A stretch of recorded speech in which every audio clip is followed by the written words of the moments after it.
بسم اللہ الرحمن الرحیم۔ السلام علیکم۔ جب حضرت آدم علیہ السلام زمین پر تشریف لائے تو زمین پر رہنے والے مختلف حیوانات ان کی زیارت اور سلام کے لیے حاضر ہوئے۔ آپ علیہ السلام نے آنے والے جانوروں کو ان کی حیثیت اور منزلت کے مطابق دعا فرمائی۔ ہرنوں کا ایک دستار آدم علیہ السلام کے لیے ان کے پاس آیا۔ حضرت آدم علیہ السلام نے ان کی پشت پر شفقت سے ہاتھ پھیرا اور ان کے حق میں دعا فرمائی، جس کے نتیجے میں حق تعالیٰ نے انہیں ناپائے مشک عطا فرمایا۔ جب یہ ہرن مشک کے امین بن کر اپنی قوم میں گئے تو دوسرے ہرنوں نے کہا، آج ہمیں تم سے عجیب سی خوشبو محسوس ہو رہی ہے اور آج سے قبل یہ خوشبو تم میں نہیں پائی جاتی تھی۔ یہ خوشبو کہاں سے لائے ہو؟ انہوں نے کہا، ہم خدا کے برگزیدہ حضرت آدم علیہ السلام کی زیارت کے لیے گئے تھے۔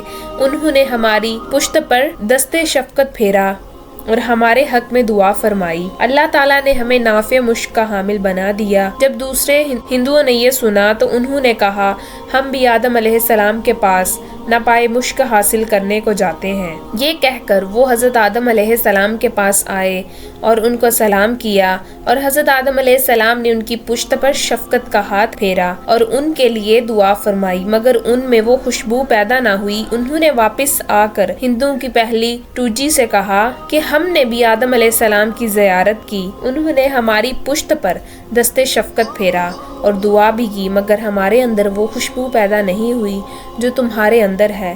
تو دوسرے ہرنوں نے جواب دیا، ہماری اور تمہاری نیت میں فرق تھا۔ تم نے حضرت آدم علیہ السلام کی زیارت کو خلوص نیت سے انجام نہیں دیا، بلکہ تمہاری نیت یہ تھی کہ پروردگار تم کو بھی ناپائے مشک عطا کرے، اس لیے تم محروم رہے، اور ہماری نیت خالص تھی، لہٰذا حق تعالیٰ نے ہمیں اس خوشبو سے نوازا اور یہ خوشبو قیامت تک ان کی نسلوں میں باقی اور قائم رہے گی۔